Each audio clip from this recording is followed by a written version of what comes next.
that thing already. Calm down. Does She also like Mama. Did you guys have Mama? I had a Mama and I swear my son hated it. I think he went in it twice for, Oh, no, she lives in it. for 5 minutes of time. I would try it. He was screaming. Mm-mm. I thought it was gonna be like my lifesaver, not so much. Yeah.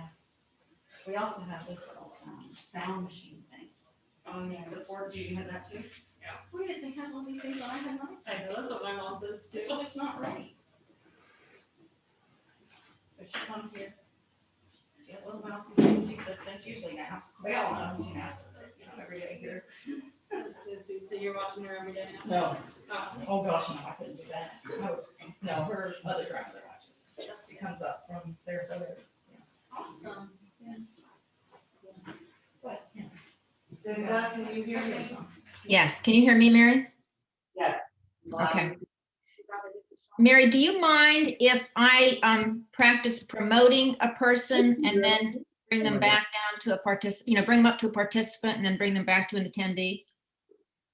I think I discussed that with the mayor. because I'm I not- can't hear you. Can you? What? Yes, the short answer is yes, and I'll explain the rest of it to you tomorrow. Okay, okay. Let me see. Diane, can I allow you to talk and try to promote you to? Are you there, Diane? Could you unmute yourself? Diane? Hello, Diane? Okay, let me try someone else. I don't think she can unmute. Kathy B. I'm going to allow you to talk, Kathy. Hello? Can you unmute yourself? Hi. I'm going to try and promote you, and I'm going to bring you back down, but just to see, I have to do this in the course of this meeting, and I just want to practice with a person. Is it okay if I practice with you? Certainly. Okay, thank you. Okay, so I'm going to promote you now to a panelist. Okay, and all right, now why don't you speak and let's see how that goes. Good evening, ladies and gentlemen. Okay, thank you. And do you have a video option? I do. Would you mind turning that on? It is. I can see, well, no, I can see you. I'm trying to see where I would click for you to see me. I'm not seeing that. Try to move your cursor to the Yes. bottom of your screen. Right. And When you see a video camera? Do you see a video camera? Nope. I see a microphone. Let me click on, it looks like there might be a drop down on the microphone area. Microphones. Right beside that, there should be a video camera. Nope. No. There is, when I do the drop down on the microphone, there is a switch to, or no, switch to phone audio, leave computer audio. No, it's just audio. Okay, how about if you go to the box with your name in it, there are 3 dots. Well, see, that's what it is. Maybe let me make the screen bigger. Maybe it's being hid. Nope, that doesn't do it either. Let me bring the screen back down. My screen sort of maxes out. I can see you on the right and the panelist or the board over on the left. And on the right, bottom right, it says leave. In the middle, it says raise hand. I'm going to raise my hand and then lower my hand. But there is no, it's typically over on the right-hand side. I would see everybody that's called in. Okay, okay, very good. Okay, all right, thank you. I'm going to put you back to a participant. Thank you very much. Welcome.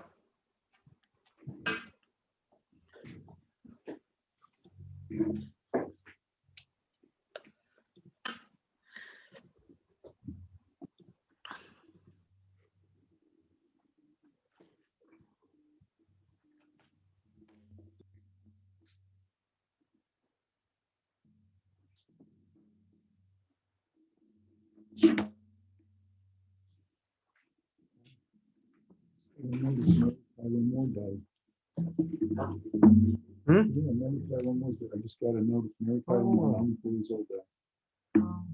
That's too bad. Yeah. Oh, boy. It's gonna wonder when my number's coming.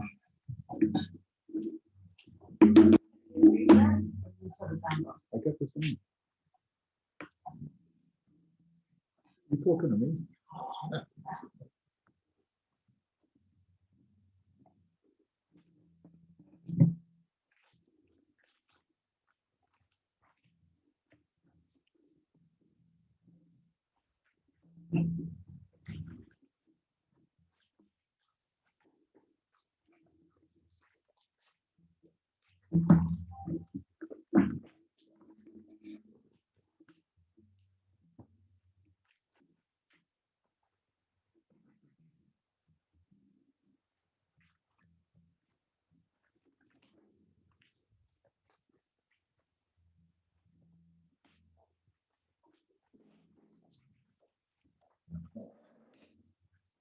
They're-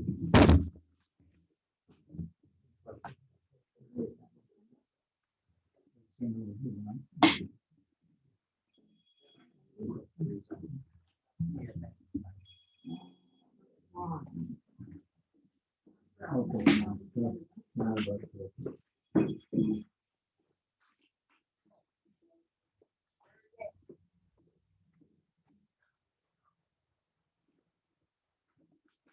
Okay.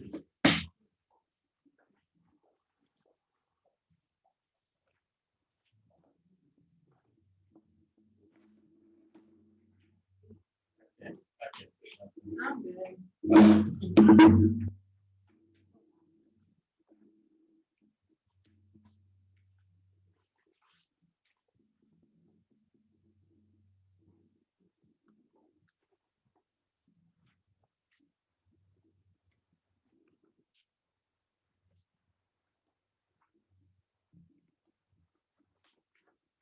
Mary?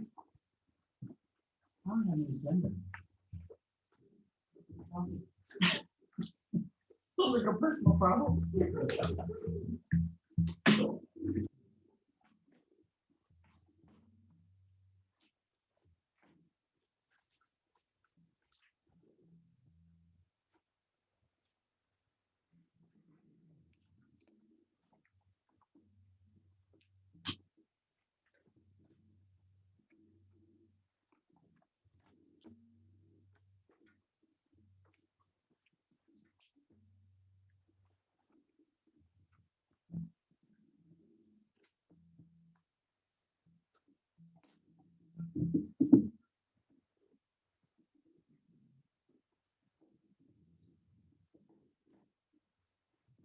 Second.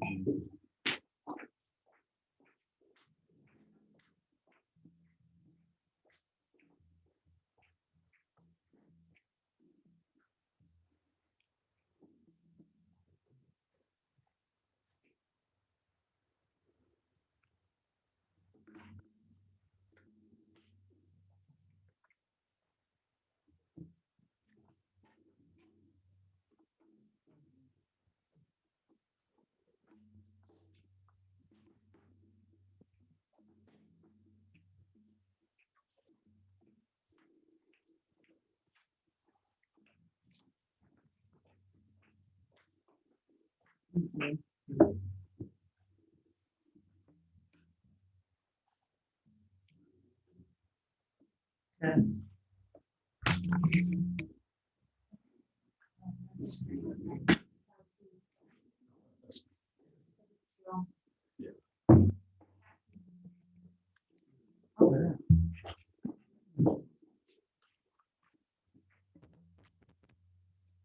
Mhm.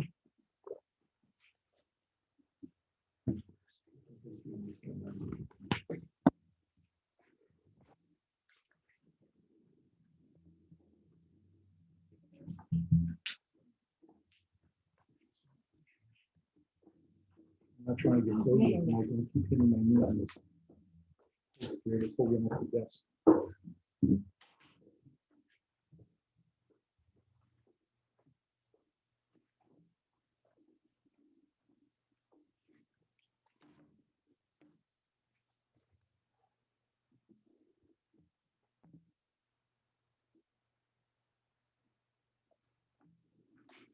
Good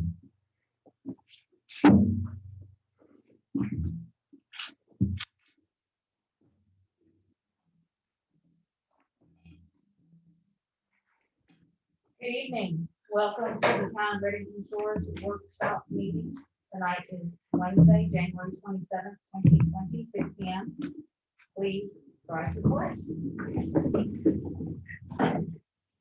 Pledge allegiance to the flag of the United States of America and to the republic for which it stands, one nation, under God, indivisible, with liberty and justice for all.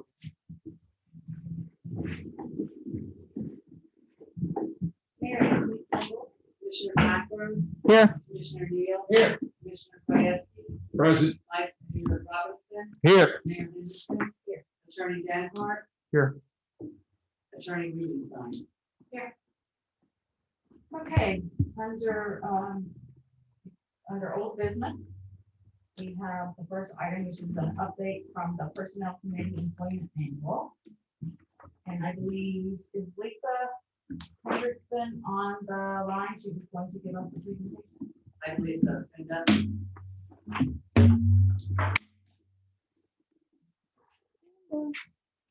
Cinda. Oh, no. Hi, good evening, Commissioners. Oh, wait a minute, let's Oh, turn up a we little can bit. hear. Hold on, one second. We gotta send her down. Go ahead, Lisa. Lisa. Good evening. I think I'm connected. Yes, hello. We hear you now. All right, welcome, hello. So I am here tonight, chairperson representing the Personnel Advisory Committee meeting. And I would like to introduce the Personnel Advisory Committee. I'm not sure if they're on the call tonight, but we have Cynthia Kane, who represents District 1, Richard Perez, who represents District 2, Cinda Krauk is our member at large. Our District 4 seat is currently vacant, and I represent District 3. So tonight I am here to give the mayor and the commission an update on our most recent project. On February 7th, 2020, the committee met to discuss our newest project, which is updating the employment manual for the town. Since February 7th, we've had approximately 12 meetings to discuss the various aspects of the manual. And once the committee was done with all the edits, with all the recommendations, we did ask Mary, our town clerk, to send the manual to the town's labor attorney, Aaron Jackson. And we did that specifically for compliance review of any applicable laws and to make sure that the employment manual was legally sound for all the provisions that we were updating accordingly. We did receive feedback from the labor attorney. All of it was reviewed by the committee. We discussed it and we did incorporate all the recommendations into the manual that the labor attorney offered. The final manual is the one which you have before you tonight. And on a side note, there is a marked up legislative version with all of the edits on file in the clerk's office for historical record keeping. I'd like to give you just a very brief update of the highlights in the manual for tonight.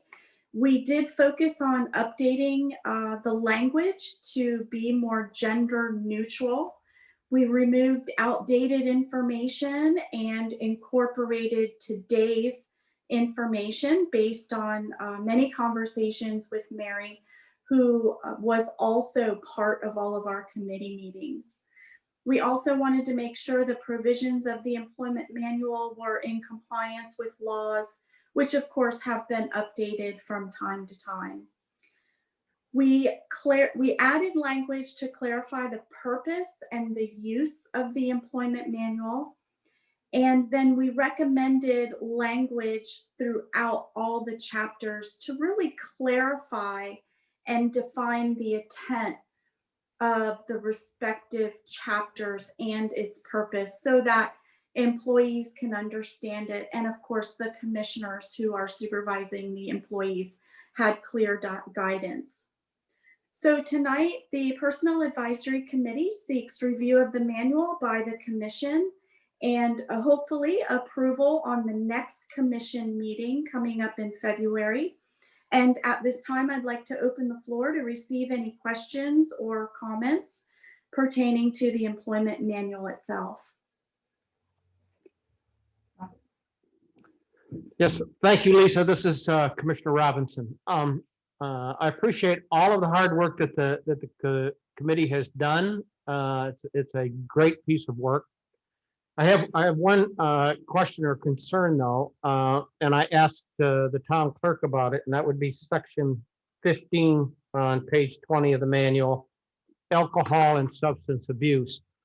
I thought that it lacked some specificity, but Mary explained to me that we have an alcohol and drug use policy.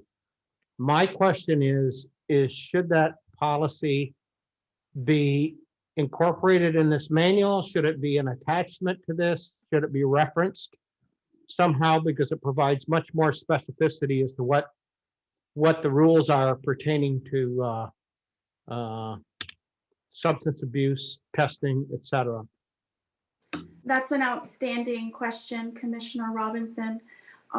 It has been my experience in the professional world that drug and alcohol policies are separate from employment manuals.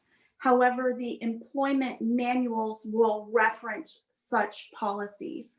The purpose of that is because drug and alcohol policies are very specific. There's a lot of legal implications into a drug-free workplace, into an alcohol substance abuse policy or program. And so to have it separate so that it is a constant update in compliance with laws and also the specificities would be appropriate for the town. So just Okay. a quick reference, like we have it in there. In the manual, it states that Redington Shores has or is a drug-free workplace. We have a policy, and the policy is in accordance with section 440 of Florida statutes. And so that would be sufficient. Okay, a follow-up question. Have you or your committee reviewed that alcohol and drug policy? Yes, I have reviewed it. It is in need of update. However, my professional opinion is that policy of that nature is most, we can work on it as a committee, but we would need legal guidance to make sure all the distinctive provisions of a drug-free workplace are intact. I would not recommend the committee updating it and then it being reviewed or approved by the commission without sound legal guidance on that. Okay, thank you very much, Lisa. You answered my question. I would suggest to the commission that we may want the committee along with legal counsel to review that policy and update it as necessary.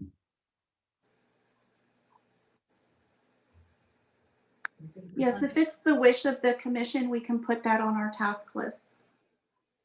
Yeah, and I just want to say too, you did an awesome job on it, especially updating the digital policy, like streaming with the phones and everything.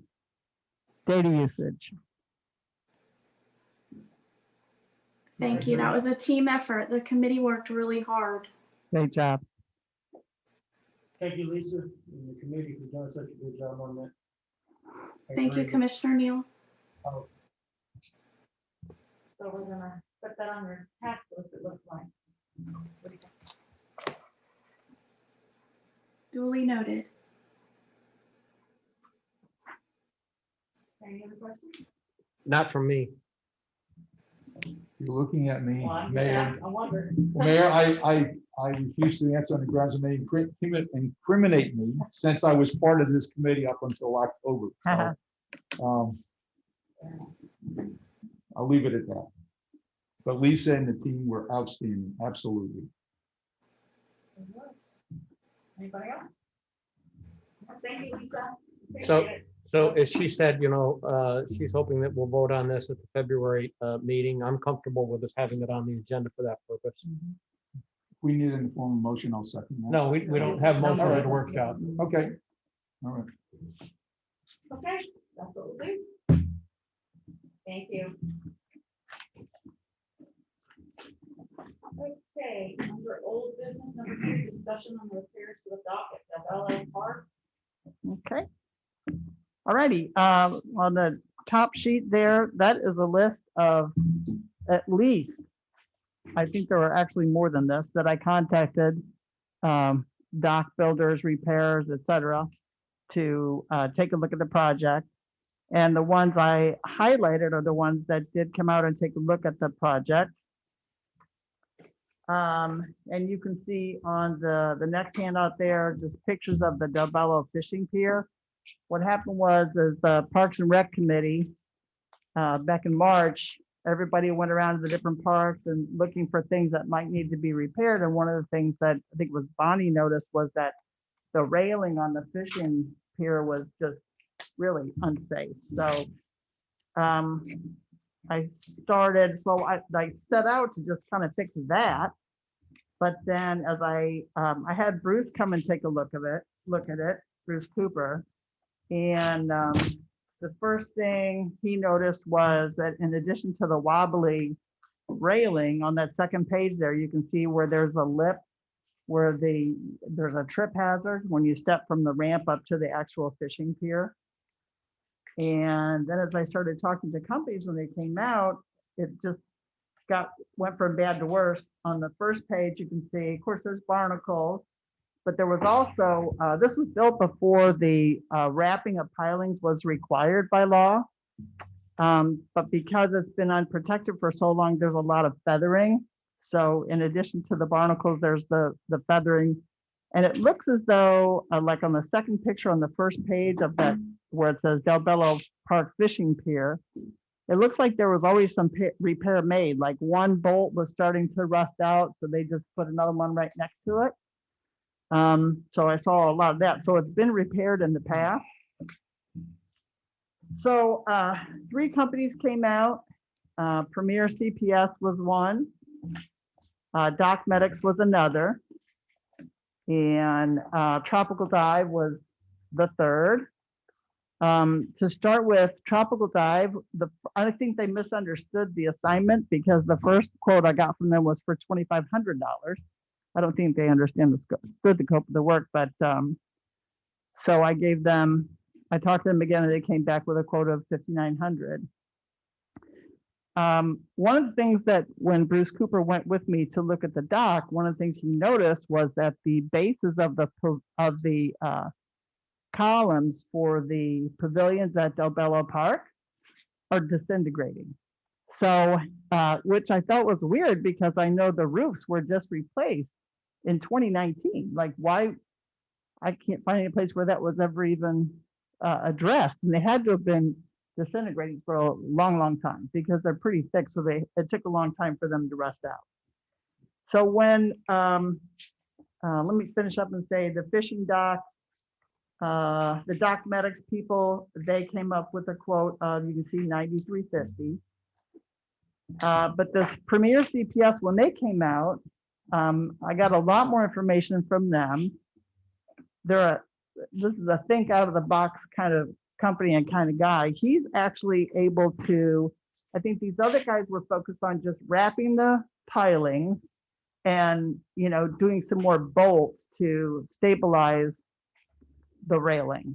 And but what this guy did was, you can see from the little drawing here, they can fabricate fiberglass pieces to stabilize not just the railing, but the whole dock, as well as what they do, you'll see on the second page after the Premier CPF, the second page there, he's talking about like making it last for another 50 years, where not just putting the plastic wrapping around the pilings, but they have a form that they use. They pour concrete into them. It goes all the way down. A lot of times the wrapping is just a few feet, just at the water line or whatever.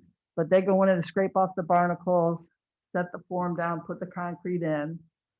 And he also, one of the things that nobody else mentioned was that that lip, the trip hazard, when you come from the ramp up onto the fishing pier, that the reason for that is that there's something going on with the piling underneath of it.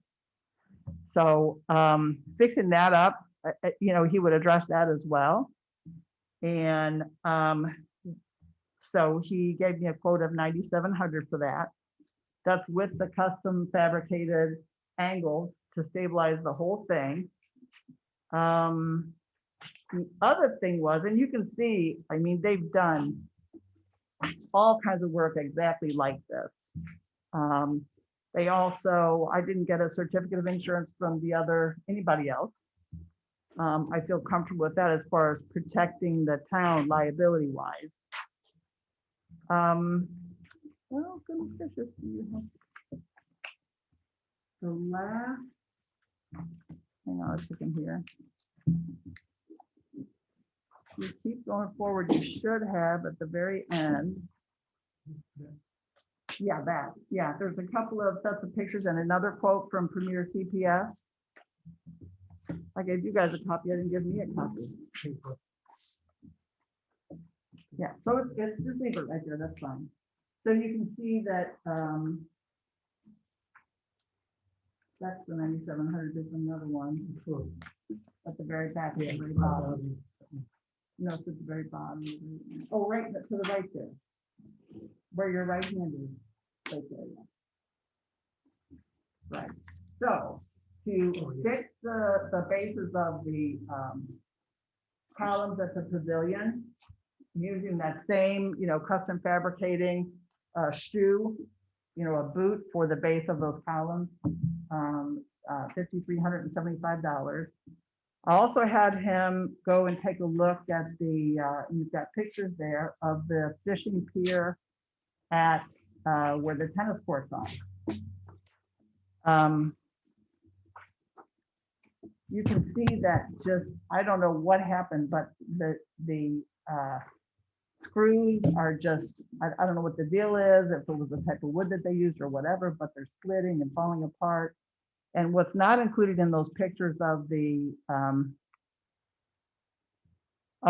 pier, the fishing pier where the tennis courts are, is that on the sides of it, you have some of the same rusting out of the bolts that we have on the Del Bello fishing pier. So there's problems on the side. I just didn't include those pictures. You also, there's possibly something going on with the piling directly underneath in the center of that fishing pier. We won't know until he gets there, but he went ahead and gave me a quote for that, for repairing that as well. I don't think that one, it needs a lot, but it may not need any special fabrication. But that's it.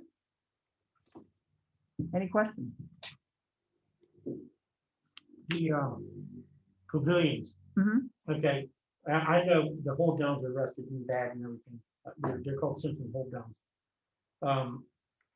I don't know if there's a product approval or an engineering. What they're doing is fine. Don't get me wrong. I mean, this is good. A good price and all. But I don't know if there's any product approval or any engineering on their galvanized plates.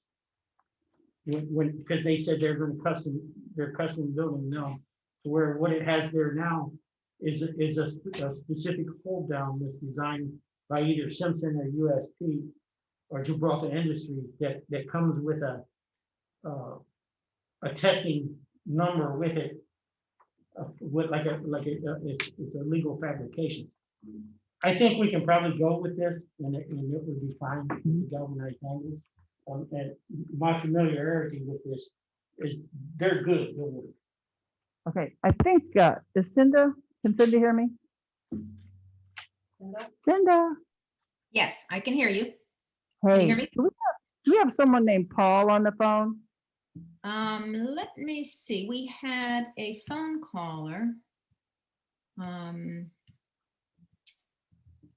No, we don't have anyone on the phone right now.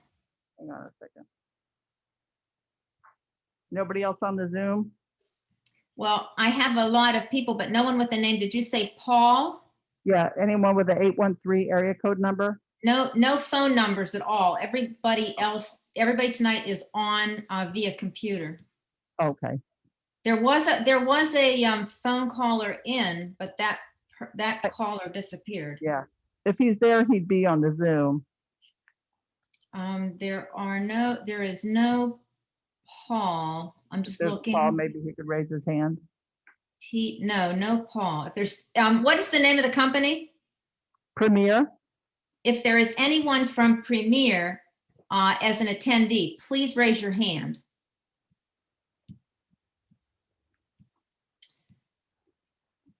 No, we have 24 attendees. None of them have raised their hand, Jenny. I was hoping he could answer that question for us right here. All right, any other questions?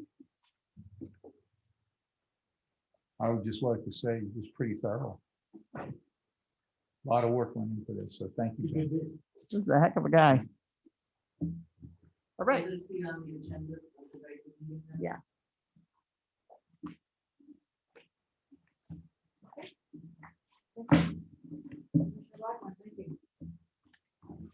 Okay. The third item under old business is repair work of lateral at the location of Wynot and Beachy Road.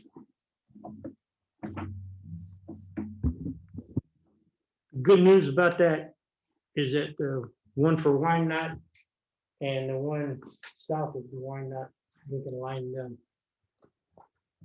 So that's what we already have it on the agenda with Miller Pipeline for the piggyback pricing that we have from Lee County that we signed a couple of years ago. And the Wynots has run into a lot of issues lately. They've called me several times. And I think we can finally eliminate this problem and get it fixed and we're not patching it up no more. The other one that we have by the Sandy District, it has a leak in it. It's got a leak. It's probably dropping 5 gallons of water an hour. But I was told the other day that we're going to look into that and video it. Miller, while they're here, going to video that one and see if we can line it too. We may be able to figure out a way to do it without cutting off Gulf Boulevard, which I think that would make a lot of people happy.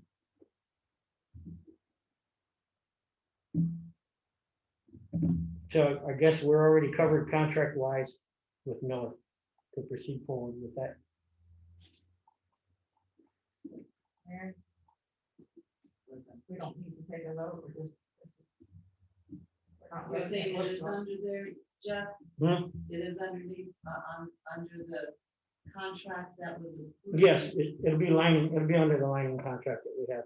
And we have linear foot pricing for the lining. If we rebid it now, it's been a couple of years since we got this price. And as everybody is well aware, prices have went through the roof across the board. So is this pricing good then? Yes. Okay. And it's per foot within the contract, right? Yeah, we have. As I linear recall, foot yeah, pricing for right. contract. I would think you would just need this on your agenda to go ahead and add these items on the scope of work under that contract. Well, we could do that. We do have a lining contract with the lining the lines in town. So we just add that on this one.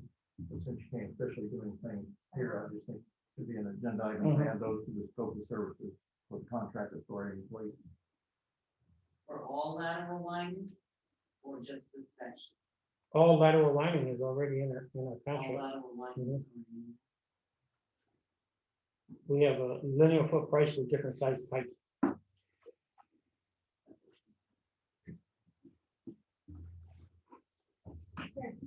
Any other questions? Okay.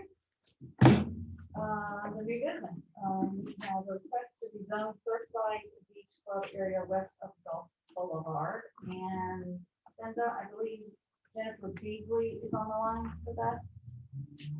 Yes, and she has been promoted to a panelist. Jennifer, are you able to speak?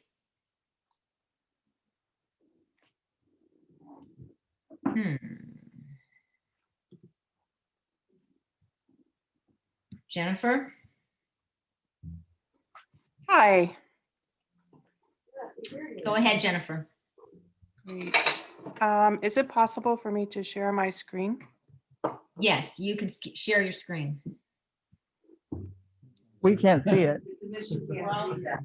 It says host disabled participant screen sharing. No, disabled. Okay, hang on. Let's just see.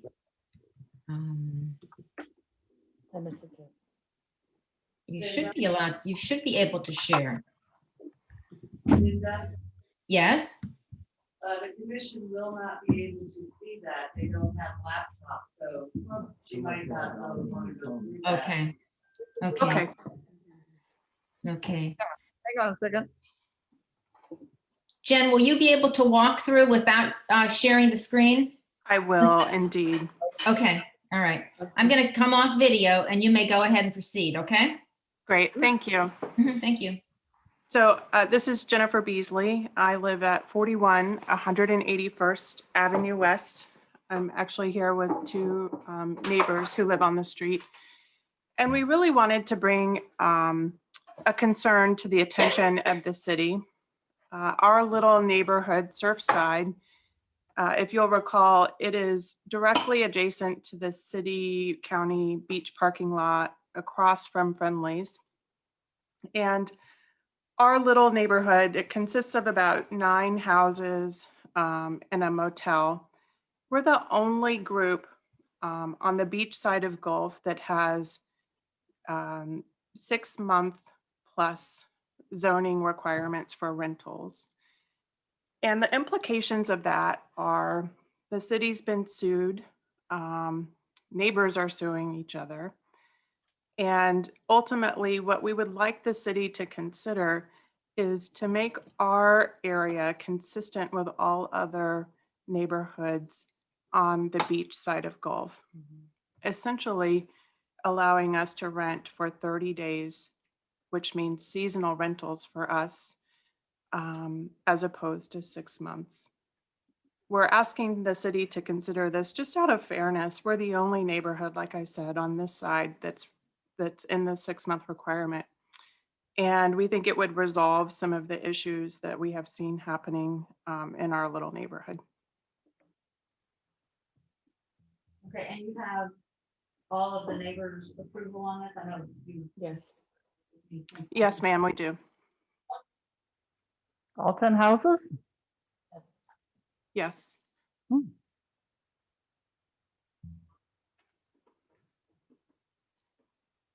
So I had talked to Attorney Rubenstein a while ago about this, and she thought it would be okay to do something like this. I believe you want to speak on to that. I know when you first brought this to me, I looked at the zoning map. I don't have it in front of me, but it is something under the code that the commission could consider. If you wanted to do it on behalf of the commission, you could do an application for rezoning. Or alternatively, the property owners could bring that forward. So that would be a decision that you all could make, and it would go through the normal process. And Mary, do you know why that little area is the only area like that? It just has been like that. It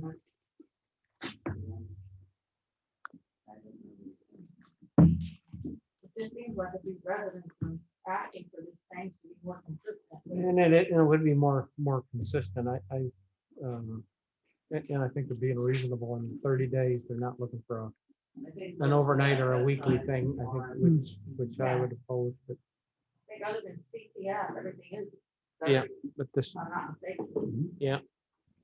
I know I'd like to. What does that do? Does that, to change the zoning like that, does that hurt us as far as, I forget the name of the law. It's the one where, Indian Rocks Beach got, like, you can't make a change. If you do, then there's no minimum rental. The proposed change would make it less restrictive. So there shouldn't be the concern with like a Bert Okay. Harris type action where you're making it more restrictive. So what was that, something else? It's Bert Harris, Bert Harris, I okay, believe is okay, probably what thank you were you. referring to. Okay, thank you. Consistent zoning is a great idea. That's what people want, that's what the state of Florida wants. Would that have anything to do with conflict? I don't believe so. We'd have to double check the future land use, but I think it's consistent with future land use if it's not changed to RM. It It's would still make sense if residential. it's consistent.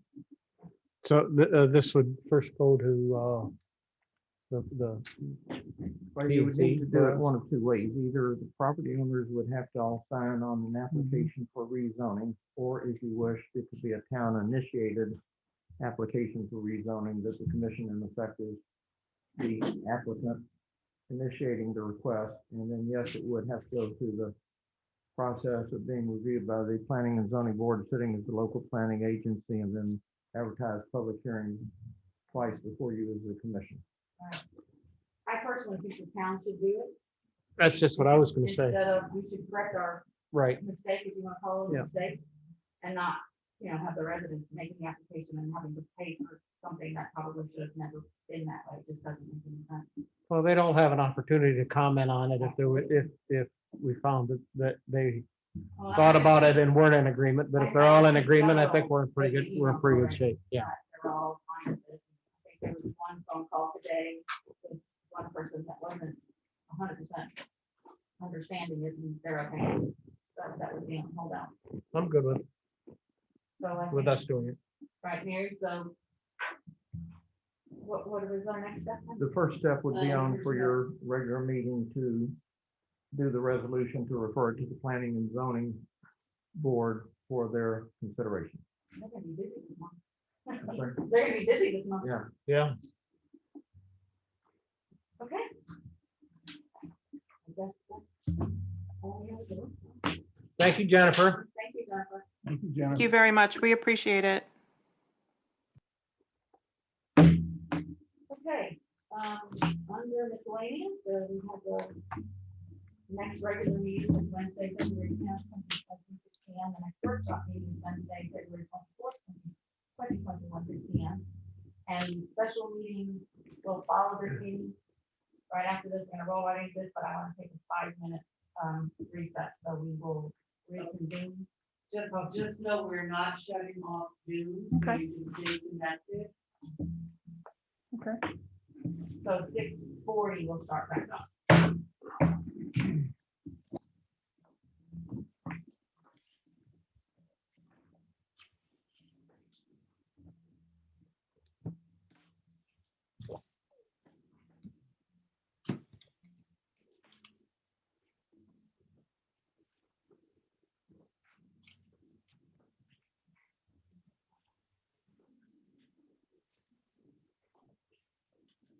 Haven't learned how to drink water with a mask on. No, it's kind of hard to do.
Well, at least there's only 9. Apparently, 9 or 10 or whatever. Yeah, we just want to make sure that all of them are not only good with it, but hopefully sign something saying, you know, it runs with the land that says, yes, we want it for now and for the future.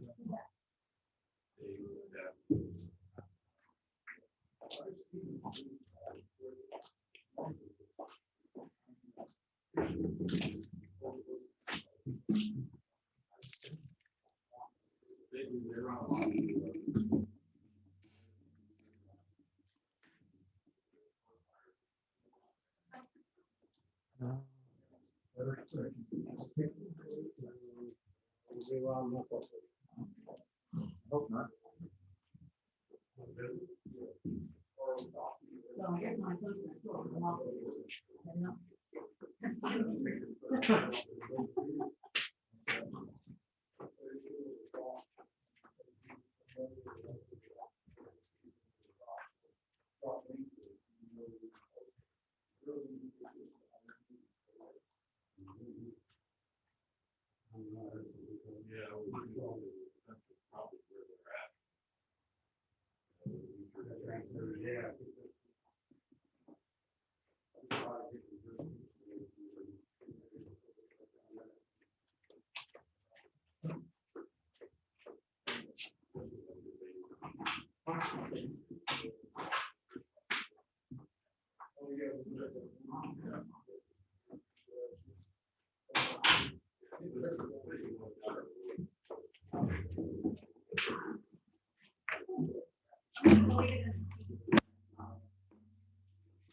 Thanks again.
Welcome back to the Town of Redington Board of Commissioners special meeting. It is Wednesday, January 27th, 2021, and it is now 6:40 p.m. Meeting call to order. Mary, would you please call roll? Commissioner Blackburn. Here. Commissioner Neal. Here. Commissioner Krajewski. Present. Vice Mayor Robinson. Here. Mayor Henderson. Here. Attorney Danforth. Here. Attorney Rubenstein. All right, the first item on the agenda is request for discussion and action regarding the conduct of the commissioner at the January 19th, 2021 commission meeting.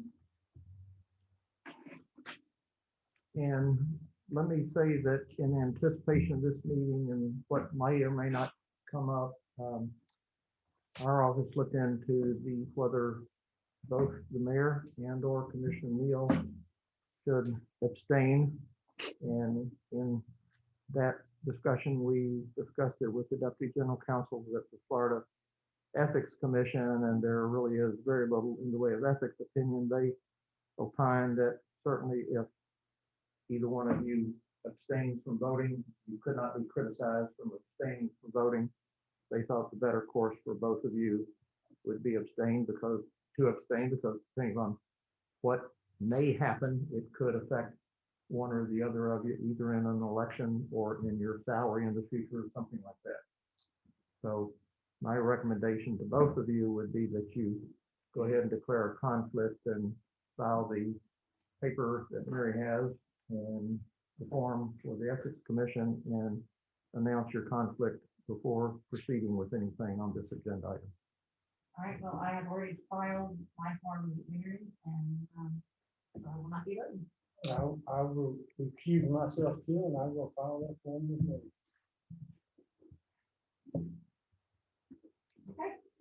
Okay, before we get started with any discussion, I want to make it clear how this special meeting was called so that everybody understands that. Commissioner Krajewski sent a formal complaint by email to the town clerk, Mary Palmer. Mary Palmer called me and forwarded that email to me and to Attorney Denhart. She told me she chose to deal with me rather than Mayor Henderson due to the content and the issue at hand. I discussed this with Mr. Denhart, and following that discussion, scheduled this special meeting, which was made at the request of Commissioner Krajewski. So that's how this meeting came about. And if I will, I'd like to also make a statement here too, because I want to make sure that the proper sequencing of the events that took place after the meeting, that the record reflected appropriately. Wednesday, after our meeting on Tuesday, I reached out to Attorney Denhart and asked several questions. 99.9%, I think, of those questions have been answered in a formal response that was provided to all the commissioners, including the mayor, 2 days after that. So on Thursday at about 3:30, we all received Attorney Denhart's commentary and research that he had done on this. So I just want to make sure everybody understands why, after reading that information on Friday morning, I did send my email to the town clerk based on what was contained in Attorney Denhart's letter. And let me maybe also say, as I indicated in my correspondence to you of January 21st, after the Tuesday night meeting, I received a number of telephone calls from a number of you and asking all the questions. And I said, hold off, let me just try to outline everything because we render our opinion basically to the commission as a whole. And let me try to outline everything as far as our opinion in written correspondence that we put all 5 of you, including Commissioner Neal, so that everybody has the benefit of being on the same page at the same time.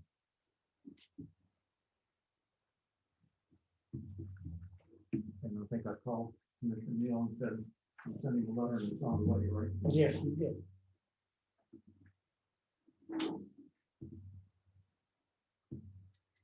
that's where we are now. So how do we proceed, I guess, given now that I would assume this is an open forum to discuss options or discuss what, like, is it, I'll make a general statement here. It appears to me based on, I'm sorry, if I could, would you all speak just a little louder into your microphones?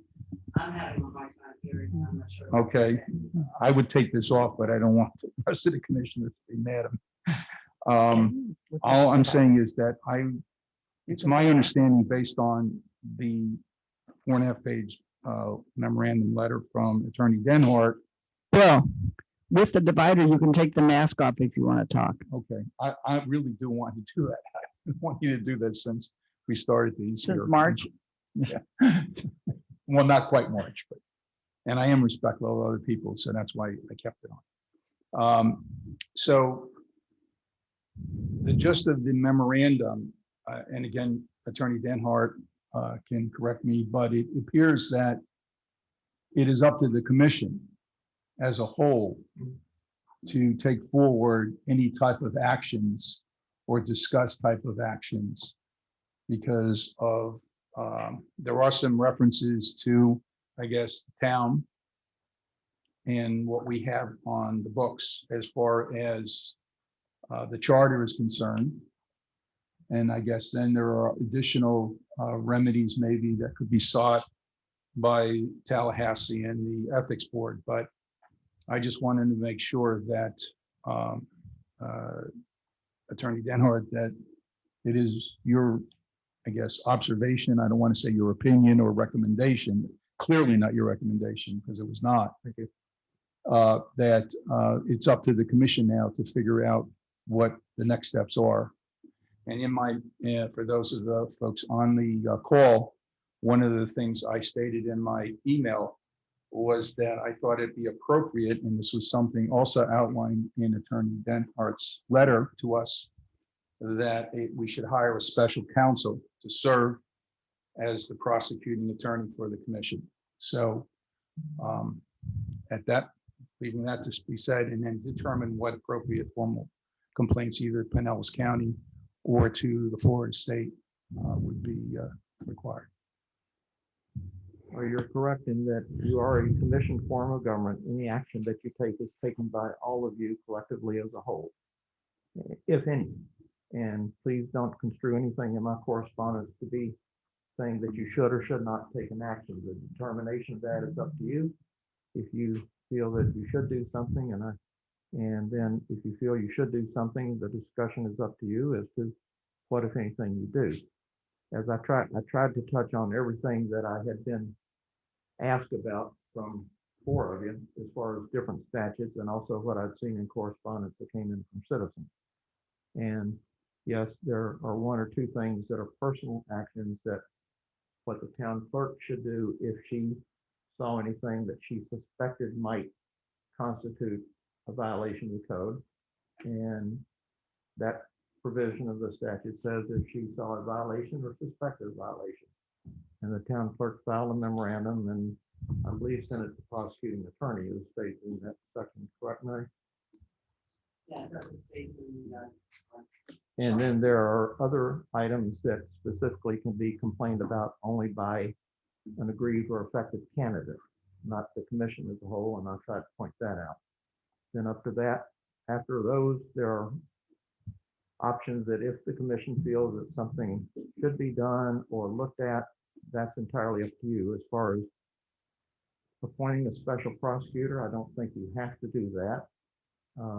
Depending upon what, if anything, you choose to do after discussion, I may suggest some other matters, but I think first of all, it would be appropriate for all of you to discuss what you feel and put some facts on the record if you feel that there is something that was grievous, and then see where things go.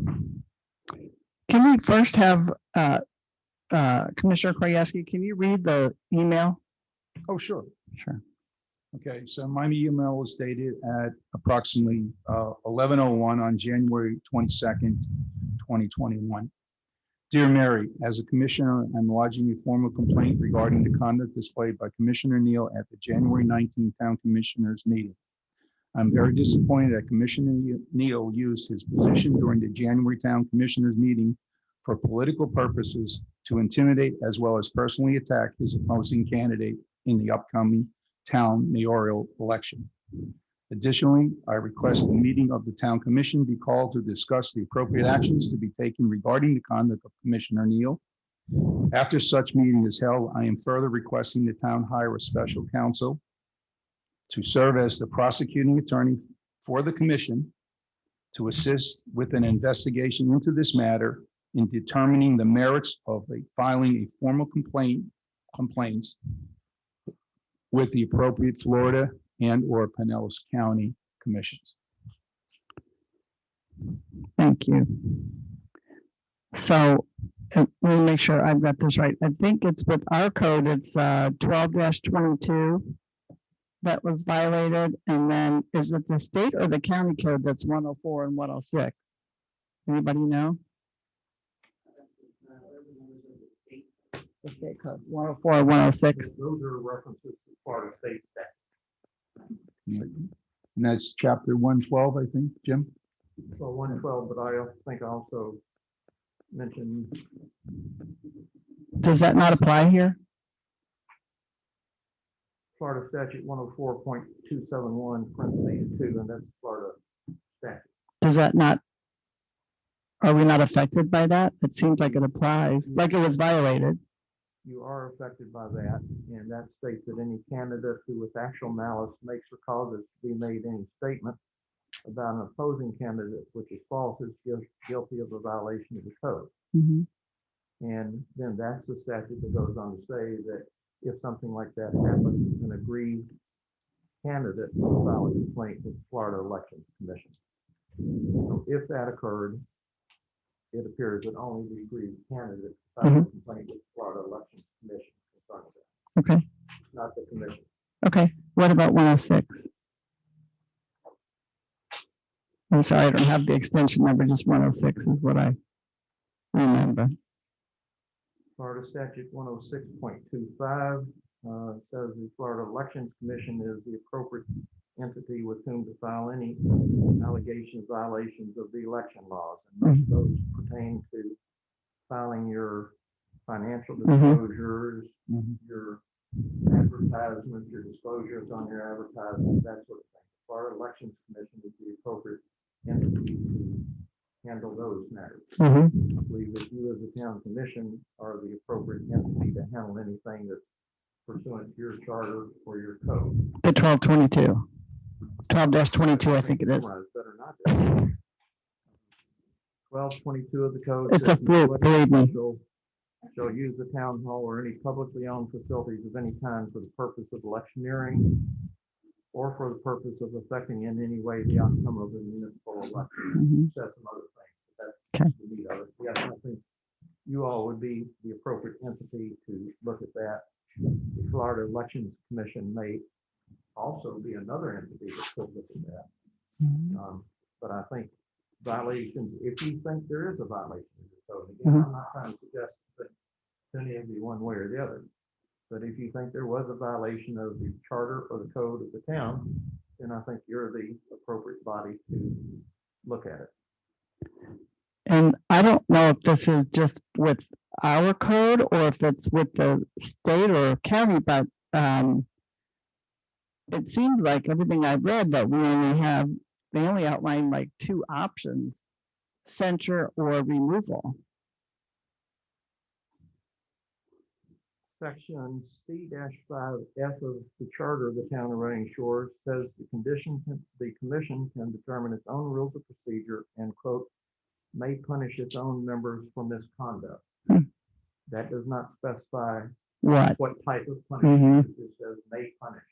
So if you feel that there was quote, quote, misconduct, then it's up to you to determine that and do the punishment. Section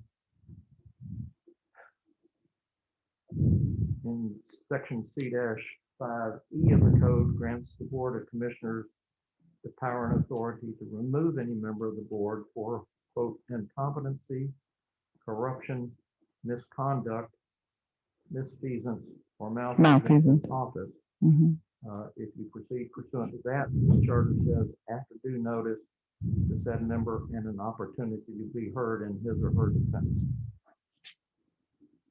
Do you think we should get an attorney first, and, because as Denhart was saying, he really can't, I mean, he has to stay neutral with everybody. Jenny, that's what I had stated in concluding in my email, because I really don't think that, and again, for the record, Attorney Denhart was definitely made sure that he was not in any way, shape, or form, that I construe from his comments in Mhm. the 4.5 pages, that he was making any recommendations. Mhm. So I think it's prudent. I would recommend that we at least pursue that. I hate to go out and hire someone, but at this point, I want to make sure that this is fair, above board, and in no way, shape, or form can this, whatever we decide as a commission, in any way is tainted. Mhm. Right? So,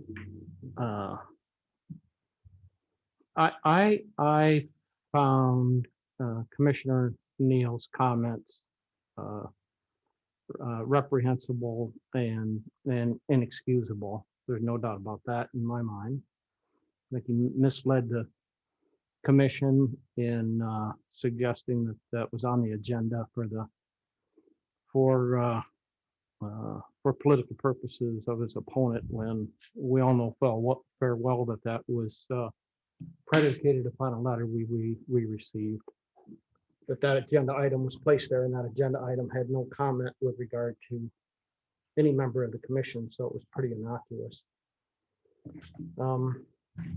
And then I think he continued to mislead by suggesting that the ethics matter involved in this was somehow resolved when he raised an envelope, and I think he knows that's far from resolved at this point.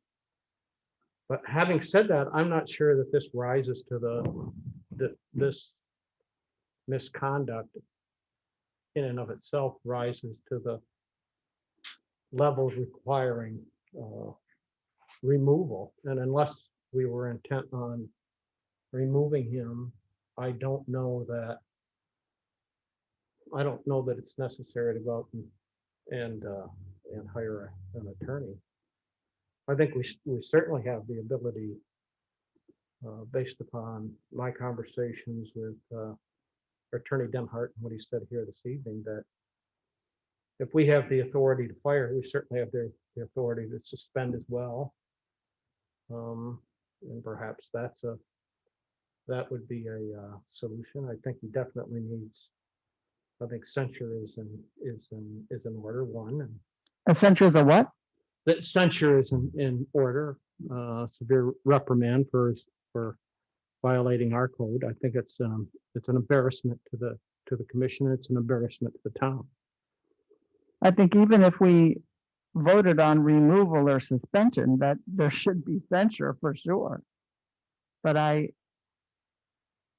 think that also that we really should consult an attorney to see, because I want to make sure we're not missing anything. I feel like this is that the commissioners should know the code, and the commissioners should know the laws that they represent. So I think we need some help in this area as far as what to do. I think that I don't know if this was a special meeting, do we make motions? Yeah, we can. My question though is hiring an outside attorney to do what? To do what we're paying Mr. Denhart to do now, which is to provide us with the legal guidance as to what our options are. And I'm trying to provide all of you with the legal guidance as to what your options are without being an advocate for taking any action or what action to take. I do think that it might be appropriate for the commission as a whole to discuss some, as Commissioner Robinson just did, referring to the factual basis, if any, and maybe discuss what that leads to, if anything, because that might help alleviate the necessity of any further hearing or hiring a special attorney. Can you say something? Can I say something? Am I allowed to talk? Sure. I'm doubtful that this meeting even conforms to our legal constraints. And let's talk about chapter 12. Chapter 12 of the town code clearly empowers the town clerk as the election official. Section 12:7 directs that if it shall be unlawful for any person to violate any provision of this chapter or disobey or molest any election official in the conduct of an election according to law. So this meening to discuss an election matter may be in violation of this section of the town ordinance. There's a reason the law is written in this manner.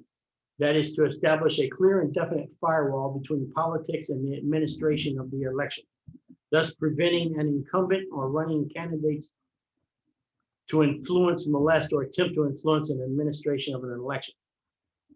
I respectfully advise the commission to ensure the town clerk acts independent with only the counsel of the attorney as needed. And I believe in discussion about relevant election matters or conduct of candidates is beyond the scope and authority of this commission. These matters are clearly to be handled by the town clerk election official without influence by anyone. Section 12:7 directs the town clerk that it shall be her duty to report a suspected violation to the proper prosecuting officers of the county. This section does not empower the town clerk to conduct an investigation, nor does it empower the town commission to conduct an investigation. The responsibility falls to the appropriate county prosecutor, who is impartial and politically removed entity.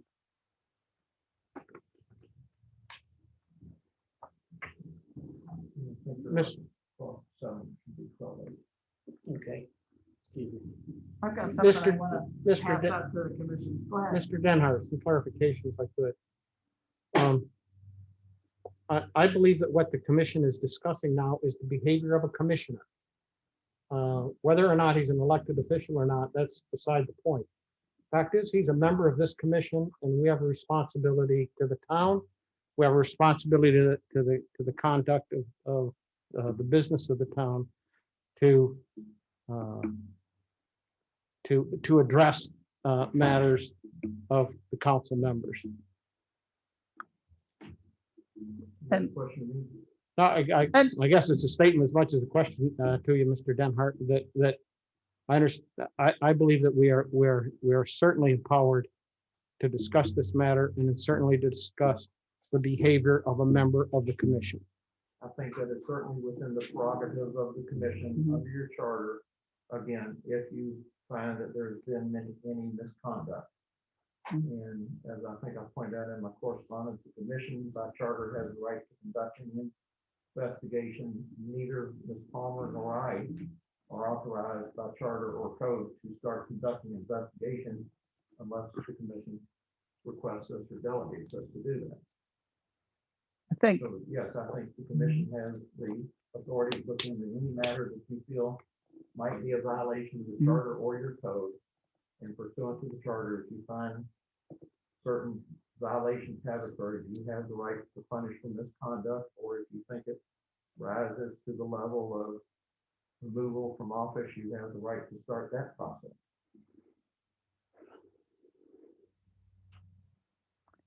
I'm not sure what it was that I just heard read, but it seems like when it's convenient, Commissioner Neal wants things to be delegated to the town clerk. But in other situations, he wants things always to go before the commission for a vote. Like who gets assigned what responsibilities? He wanted that to be voted on. I'm speaking. I have something I want to hand out to the commissioners. We didn't and haven't yet gotten a copy of what Commissioner Neal read the other night. So I did a transcript and I made some notes. There were a lot of false statements made in addition to the shameless electioneering and campaigning and using this dais to campaign and bash a political opponent. So I want to hand these out to the commission.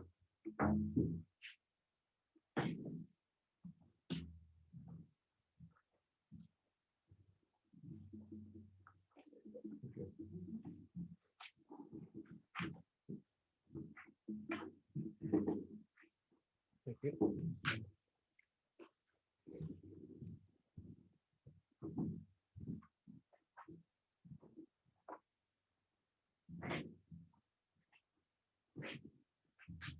It's just a transcript of what took place the other day with footnotes for the violations of our code. Specifically, the malfeasance, malicious remarks about an opponent, a political opponent, another commissioner, and also just the shameless electioneering. The very first thing, his belief that this item is on the agenda for political reasons only, that's electioneering, that's bashing his opponent for the mayoral race. He mentioned a few times the mayoral election.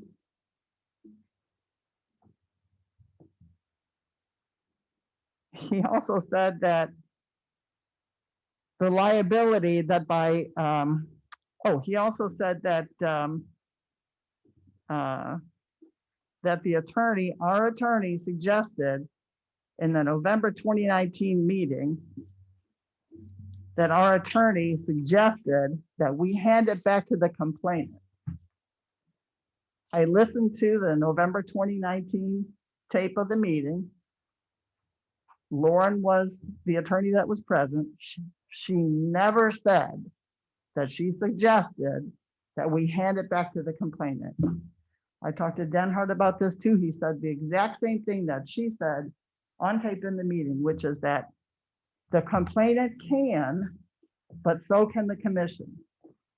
Having listened to the November 2019 meeting, there were some horrible things said about the complainant. I can understand why she was afraid to file this herself. I can understand why she came to us for help. It's a small town. When people need help, whether it's a barking dog or something like this, they come to the commission. Where else are they going to go? Atlanta? You know, they come to us. They come to their small town commissioners for help. And I can understand after listening to that why she was scared. Let's see here. Let me interject something there, if I may, Commissioner Blackburn. Mm-hmm. That there was nothing done in November with regard to that complaint. In Correct. Correct. In May, the complainant contacted me, and as a result of that, Yeah. I brought it back before the commission. You're right. And my comment at that time was to say that we may not have a legal obligation to forward the complaint to the Ethics Commission, but we certainly have a moral and a civic responsibility to see that the matter is competently resolved. And that we have that responsibility to the complainant, Mm-hmm.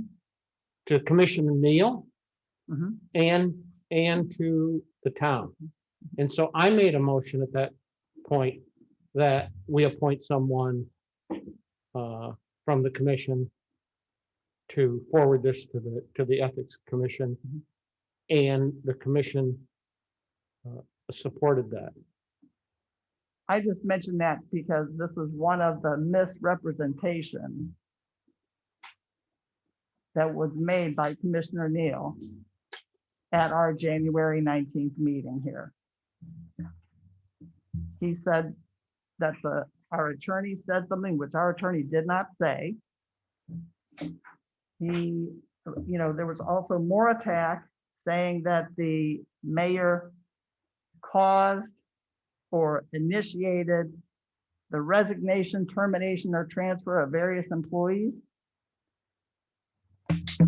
I went through and looked at it, and two building officials were on probation with the Florida Department of Business and Professional Regulation. Other deputy clerks resigned. I can't find anywhere where there's proof of that. It was just a way to hurt her in the political campaign. He also mentioned, said, I'm going to read this. Now, I want you to think about something too while we're going on up here. The agenda, let's see, hang on, see, that wasn't it. Oh, yeah. Yeah, the ethics complaint against the mayor, which was adjudicated June 10th, 2020, never showed up as an agenda item before the commission. Well, adjudicated to me means a judge decided. It was decided. It went to court and she was judged guilty. Why didn't this ever come up before the commission?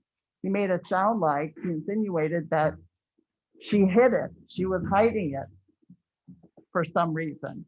But the fact is that those hearings, as he mentioned, January 19th, are confidential.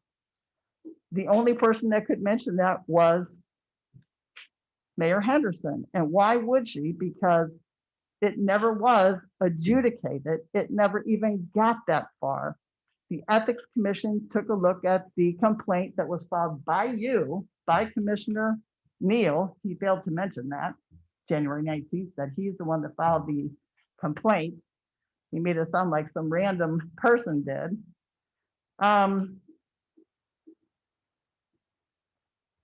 And it was deemed, it was dismissed. It never even got to an investigation because there was no proof.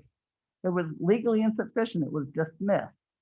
For him to say it the way that he did, to use the word adjudicated, to make it sound like she was judged as guilty for some ethics violation herself, he made it sound like she was hiding it for some reason, like she was guilty. That is malfeasance. That's malicious and a lie.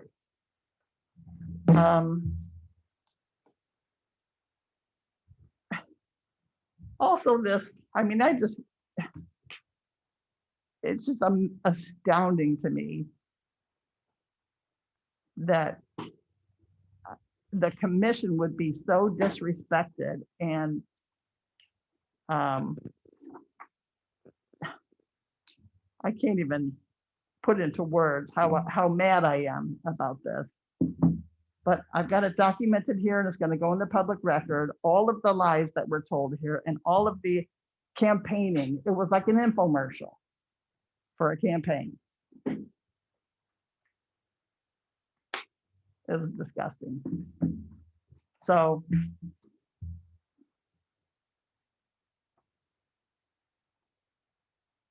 you're just using your position as a commissioner in a town-owned facility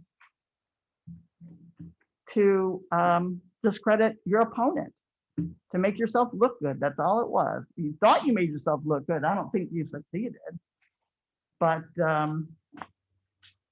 more like saying people were transferred. Who got transferred? Where are we going to transfer an employee? It says fired, resigned, quit, transferred. Who got transferred? And what was the very specific personal political gain that the mayor was supposed to get from getting rid of those employees? There were no employees fired. One employee was ripped after COVID because there were no inspections or permits for him to deal with. Also, by the way, vetted means thoroughly checked and investigated and formally approved. You claim that you were the most vetted candidate in Redington Shores history. I don't think so. Anybody else? These items that you're referring to, and particularly the transcript, where did that come from? Me. I listened to the tape over and over and over again until I got the exact word. And I think Mary should have a copy of these for the town's record if she does not. And the record of this proceeding.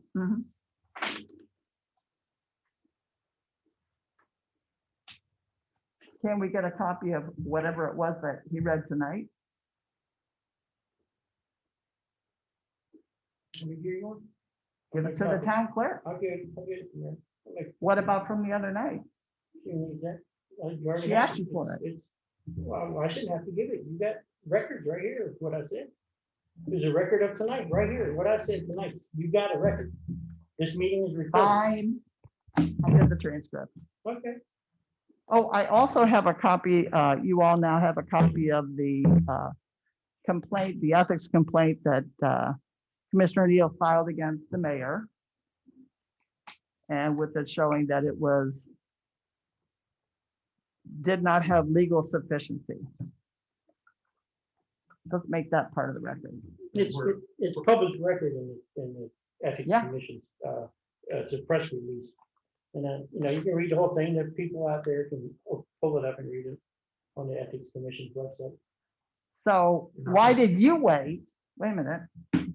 This was over when? June 10th? Why did you wait until how many weeks before an election before you brought this up? Why didn't you, since it was public record back on June 10th, 2020, why didn't you bring it to the commission then? You're the one accusing her of waiting till right before the election to do things that would hurt you. It looks like that's what you did. And actually, nobody, on the 19th, nobody said your name. If you would have just been quiet, nobody would have known that that concerned you. It had nothing to do with you.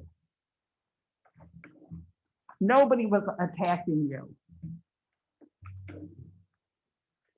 Sorry you feel so injured and attacked, but nobody was attacking you. We were trying to be discreet for your sake.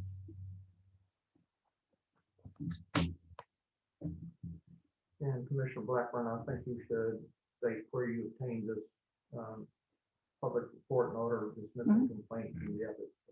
Yeah, I called since he mentioned it, I called the Florida Commission on Ethics and they provided it to me. Tonight's first I've seen it, so I just Okay. thought you ought to include in the record where you got this. Okay.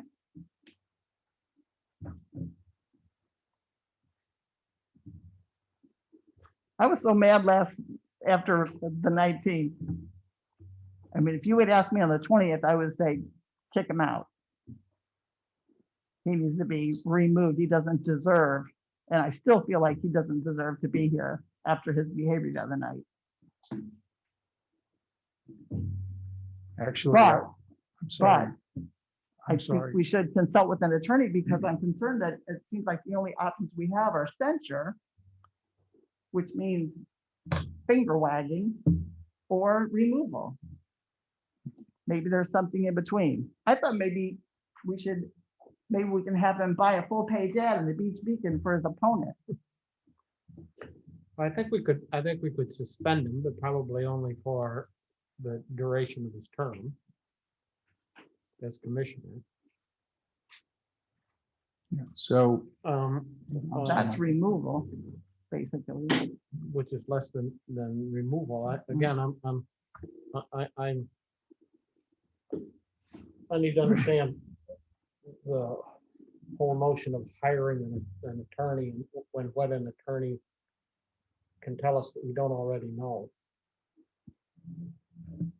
So it's removal, suspension, or censure. Even if we remove or suspend, I think that,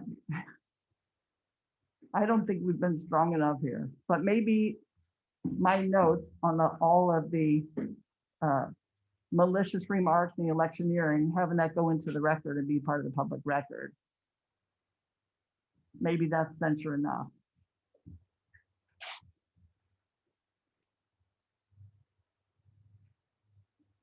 As I indicated, section C5F of the charter states that you can punish zone members for misconduct. It doesn't go further and say what that punishment is. So I think if you find that any punishment is appropriate, that would be up to you. And yes, that could be anything from censure to public reprimand, removal, and then suspension, which is less than removal. The general law around the country is that if a commission has the power to remove, it also has the inherent power to suspend, being similar but of lesser consequence.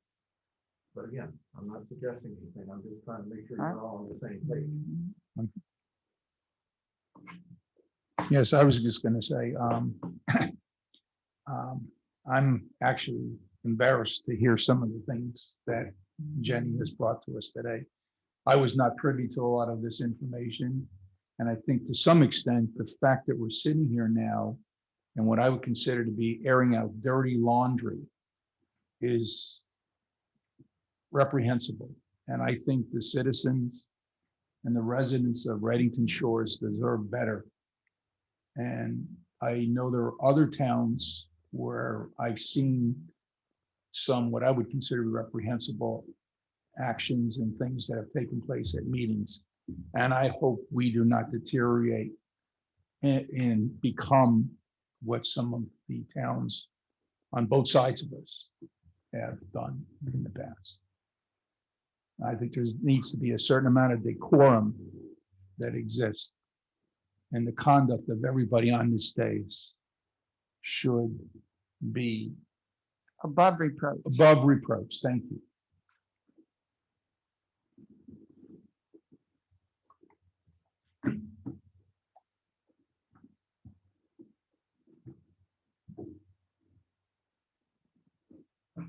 Well, Commissioner Neal had something to say. Do you have something to say, Mayor?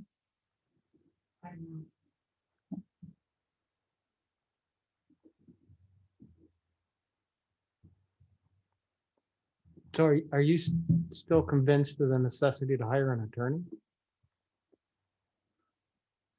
I make a motion that we suspend Commissioner Neal for the duration of his term as commissioner.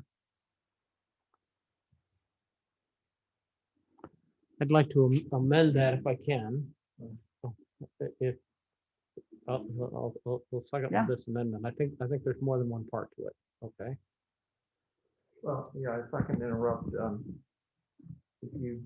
I heard your motion to suspend Commissioner Neal for the remainder of his term. First of all, I would concur with what Commissioner Robinson said. Your power to do any suspension or removal is limited to the term and the rest of the term. But secondly, if your motion is to remove or suspend, then I think under your charter provision, it says, after due notice to said member and an opportunity to be heard. And that is to comport and comply with due process of law as guaranteed by the Constitution of the United States and the state of Florida. So if you attempt to take away somebody's seat or take away their salary for that seat, then I think you can only do that after you provide due notice to Commissioner Neal and give him an opportunity to be heard, which would probably have to be done in a separate meeting anytime, after 3 days notice, sometime next week. So if the motion is to suspend, I think it would have to be conditioned upon, first of all, having the second part of this meeting or a hearing, and at which Commissioner Neal would have the opportunity to present any defenses or make any statements. More than he just did. So, Sorry, go ahead. I don't think Mike was finished. no, I think the motion has more than one part. Okay. I think that, okay, I'll second. Yeah, I just was afraid for y'all to get too far and not consider what I just said. Or if you withdraw it, I'll make another motion. I withdraw the motion. Okay.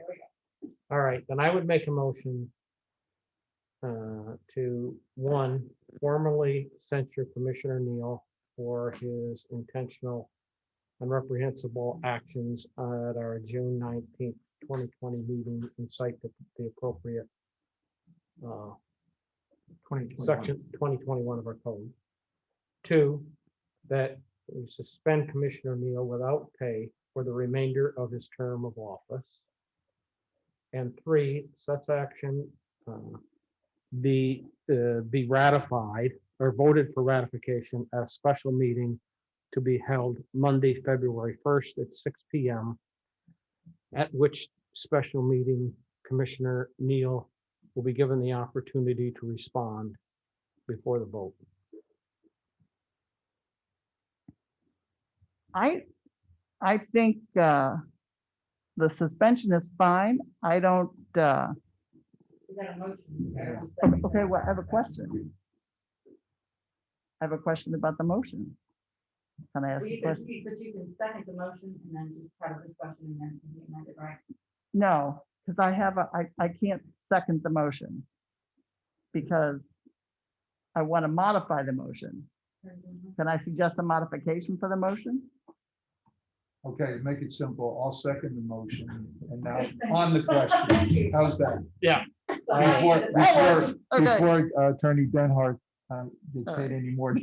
So there's a motion and there's a second. and Okay. at this time, if We can anybody discuss wishes To propose an amendment. To the Okay. motion, you All can right. do so. Okay. And see if it gets the amendment gets a second. Okay, so a couple of things. First of all, suspension, yes. Without pay, I think just keep the pay and the benefits. It is not, we do not get paid a lot. In case people No, don't I realize. keep the $20. Yeah, keep the $20, keep the insurance benefits. I don't want to take that away. But there has to be a consequence, and I think the suspension is that. So, and as far as formal censure goes, does that mean we, not just he gets to speak, but we also get to speak formally of our disapproval of what happened, of what caused this? To me, a formal censure would be basically to ratify what several of you have said here tonight and to say that for that conduct, we're censoring. I mean, that's pretty much it, is to censor. I don't understand.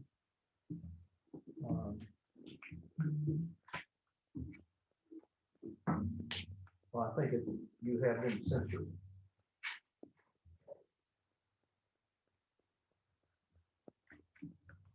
Do you feel like you got to do that?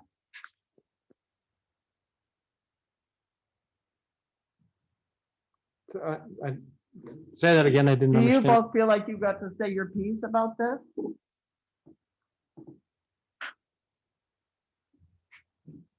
Yeah, I've said, I believe his behavior was You too? reprehensible. I and went inexcusable. on the record, so the reason we're sitting here today is Right. because I feel, except for what I just stated a few minutes ago, Mhm.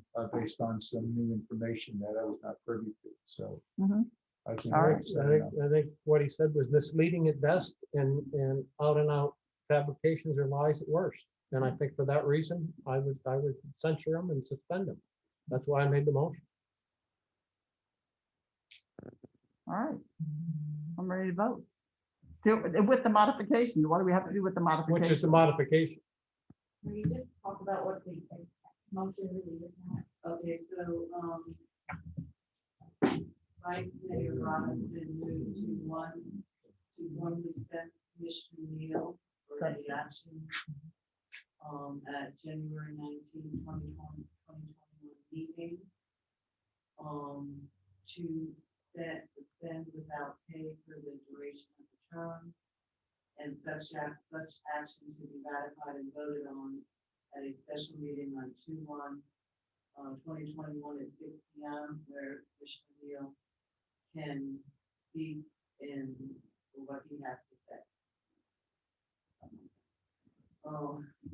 Yeah. And then, Commissioner Blackburn is amending, I believe, the motion to keep the pay and, I'm not sure whether I think you made a motion to second. I'm not sure whether there was. No, I made- yes, You you made a motion second. to amend. I'm not sure whether there's a second on for motion to. No, amend. I didn't make a second. Okay, so I have another amendment. I make a motion to amend the motion that instead of suspending without pay, that we suspend with pay and benefits. Also that on February 1st at the special meeting that Commissioner Neal be limited to 3 minutes with his remarks. Right, If I can interrupt your proceedings a minute, and give just a few thoughts. And again, my purpose in this is to try to make sure that to the extent possible, whatever action the commission may or may not take, if ever challenged, is upheld. And the censor part of your motion, I have no problems with. The second part to say that you go ahead and suspend without pay, I would say instead of that, that the commission proceed with considering suspending without pay and to take such action after the meeting that you said would be on February 1st at 6 o'clock. I don't want the record to appear that you're doing that right now and then having a hearing later. I think it would be proper to have the hearing before you proceed with that part of it. I'm lost. Is that, did I make myself clear? That muddy it up? I'm lost. The motion was made. I want to change the motion. Should we vote on that change? To change the motion, Or the amend motion's on the floor, and I mean, the motion was made and seconded. There was a motion by you to amend it, and I don't believe that was seconded. It was Well, not. actually, I'd like to, point of order here, and maybe I'm misunderstanding, but my understanding of motions that are made and seconded, either the person making the motion has to withdraw their motion, or the person that made the motion and has now been offered up an amendment can now, if so, in this case, Mike desires to accept your recommendation, then we would vote. I could be wrong here, but that's been my experience. I think that's right. So,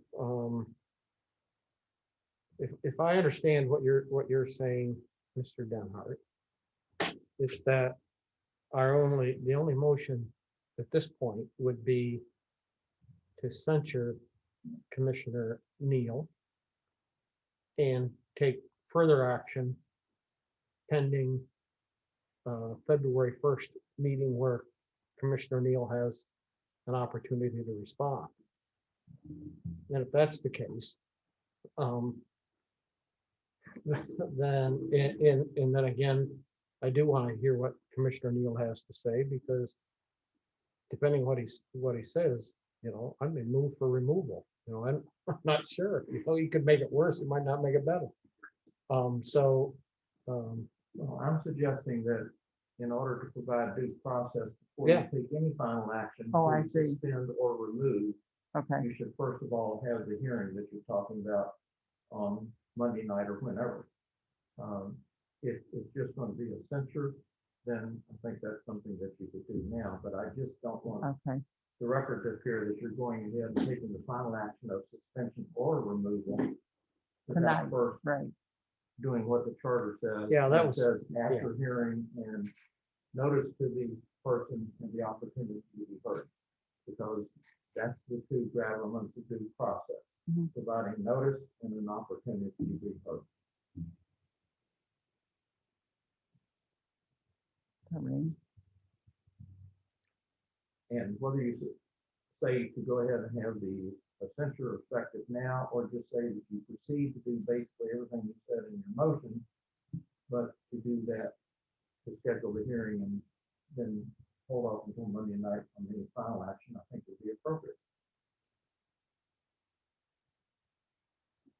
Yeah, I just have to understand how to word my amended motion. Okay, so we had a motion, and we had a second. Then we had a motion to amend, but that was not second at this point. You might want to consider withdrawing your motion and withdrawing the second and starting all over. That might make it cleaner. Okay. Okay, I'll withdraw my motion. And I'll withdraw my second. Okay.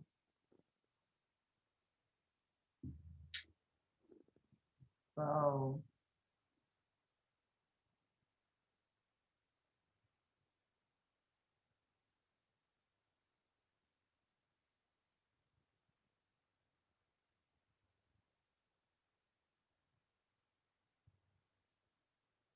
So is the motion then merely to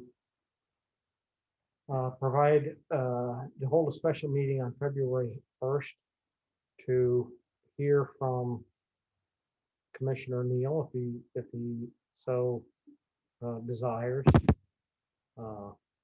Following which the commission will vote on Remedies, I guess.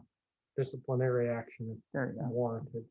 I would suggest that if that's the line that you're going down, that the motion be more to, that the commission consider censoring and or suspension or both, but not take any action until after you have a meeting on Monday night. I think you said February 1st at 6 o'clock. At which time Commissioner Neal would have the opportunity to have an opportunity to be heard on those matters. If, and one of you said something about at that meeting you might want to remove, if that's your motion, then I think it should be that the commission consider censoring, suspending, and or removing after Commissioner Neal has notice and the opportunity to be heard at that February 1st or whatever date you set for the meeting.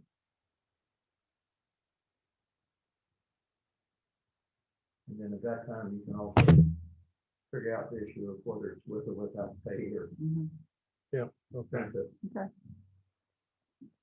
So then I would make a motion that we hold a meeting on February 1st at 6, a special meeting on February 1st at 6 p.m.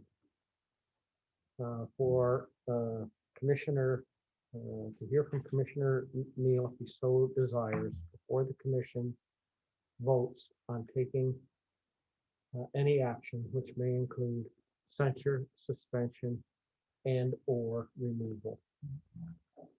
A Does second that work, motion. Jim?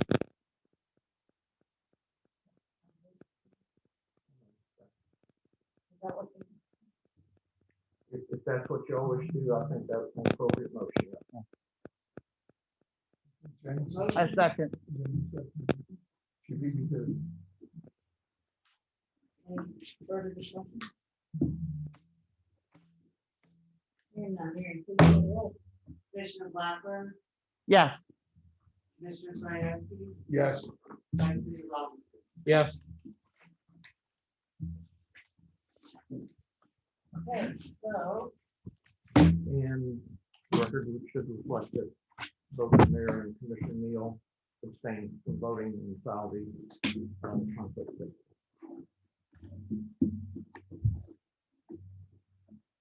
all right, so the next meeting will be February 1st. Monday, February 1st. 6 p.m. Meeting's adjourned. Thank you.